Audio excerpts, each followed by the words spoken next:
Hello students. In today's e-lecture, we will discuss more questions based on properties of determinants. It's a very important topic. From this topic, a 6 marks question is expected in board exam also. Let's take first question.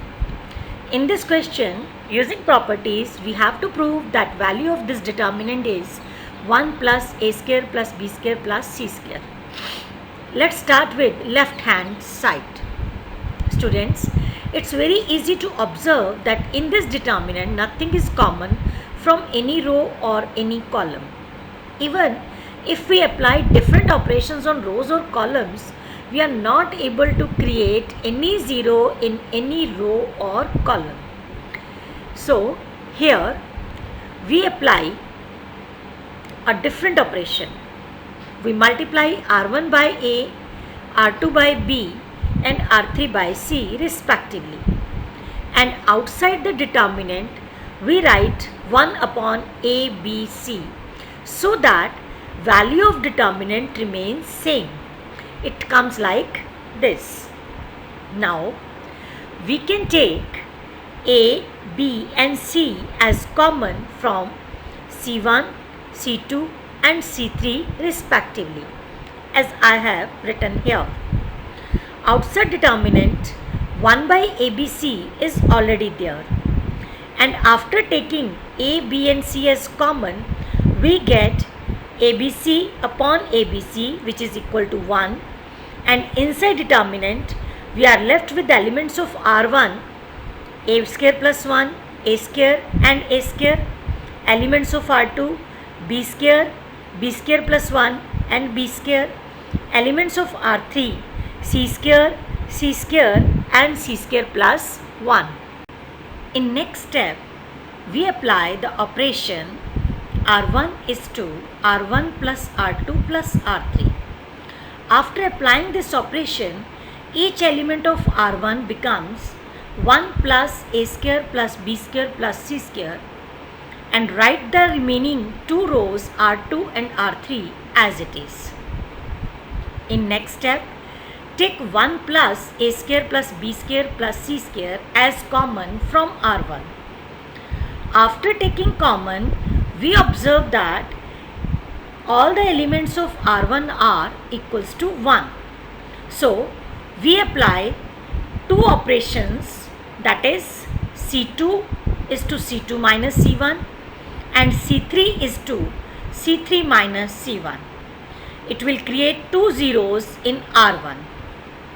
After this, expand it along R1, simplify it, we get value of the determinant is 1 plus A square plus B square plus C square.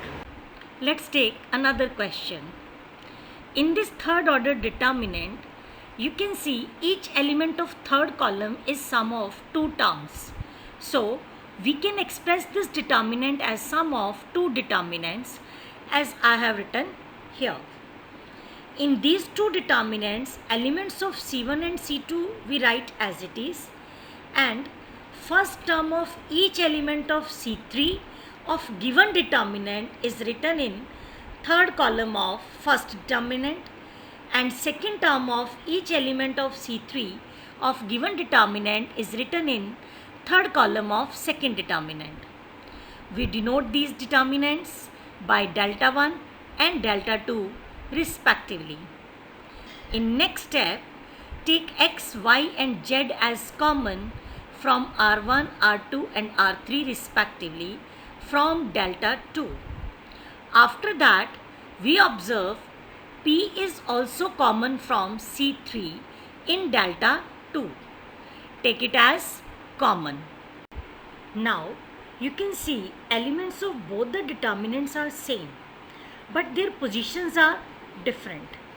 To make their positions same, first interchange C1 and C3 in delta 1. As we know, if we interchange any two rows or columns, determinant changes by sign only. So when we interchange C1 and C3 in delta 1, we write negative sign outside delta 1. In next step, Interchange C2 and C3 in delta 1.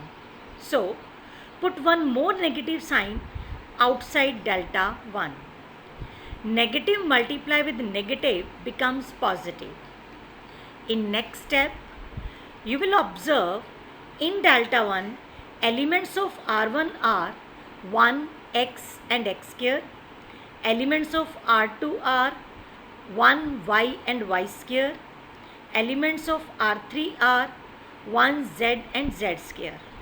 And delta 2 is equal to p, x, y, z multiply with delta 1.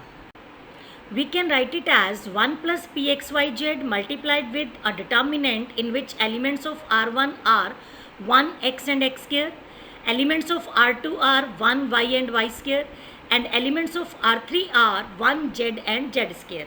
Now apply two row operations, that is R2 is to R2 minus R1 and R3 is to R3 minus R1. We are able to create two zeros in first column. So after applying these row operations, we get 1 plus pxyz multiplied with this determinant. Now it is very much clear that we can take y minus x and z minus x as common from R2 and R3 respectively. After taking common, we get 1 plus pxyz multiply with y minus x multiply with z minus x multiply with the determinant in which elements of R1 are 1, x and x square, elements of R2 are 0, 1 and y plus x, and elements of R3 are 0, 1 and z plus x. Now to find the value of determinant, expand it along C1 and simplify it. We get value of determinant 1 plus pxyz multiply with x minus y multiply with y minus z and multiply with z minus x. Let's take another question. In this question, value of third order determinant is given 0 and we have to find value of x. First of all, we solve left hand side determinant. Students, this third order matrix is symmetric matrix. In case you have to find determinant of a symmetric matrix, then apply the operation either R1 is to R1 plus R2 plus R3 or C1 is to C1 plus C2 plus C3. Here, on applying R1 is to R1 plus R2 plus R3, we get each element of first row as 3x plus 7. In next step, take 3x plus 7 as common from R1. After taking common, each element of R1 becomes 1 as shown here. In next step, we apply two column operations. On applying C2 is to C2 minus C1 and C3 is to C3 minus C1, we are able to create two zeros in first row. Then, to find the value of determinant, expand it along R1, simplify it, we get value of this third order determinant equals to minus 37 multiplied with 3x plus 7. But according to question, value of determinant is 0. It means minus 37 multiplied with 3x plus 7 equals to 0. Implies that 3x plus 7 equals to 0. It means value of x is equals to minus 7 by 3. Let's discuss one more question. It's fourth question of miscellaneous exercise. In this question, value of third order determinant is 0 given to us. And we have to show either a plus b plus c equals to 0 or a equals to b equals to c. First of all, solve the third order determinant. In this determinant, on applying R1 is to R1 plus R2 plus R3, we get each element of R1 as twice of a plus b plus c. Write the elements of R2 and R3 as it is. In next step, take twice of a plus b plus c as common from R1. After taking common, each element of R1 becomes 1.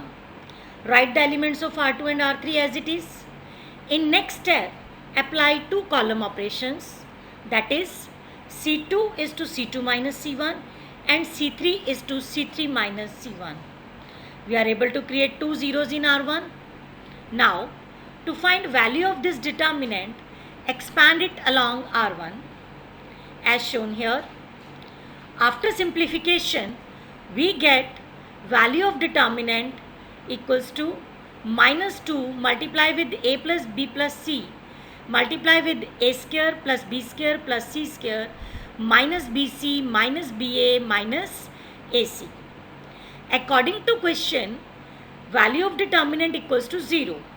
It means minus 2 multiply with a plus b plus c multiply with a square plus b square plus c square minus bc minus ba minus ca equals to 0.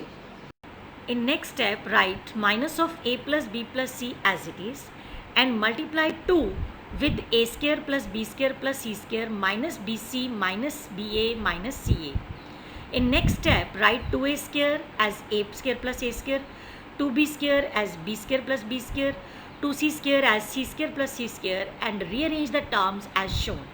Now a square plus b square minus 2ab equals to a minus b whole square, b square plus c square minus 2bc equals to b minus c whole square and c square plus a square minus 2ac equals to c minus a whole square.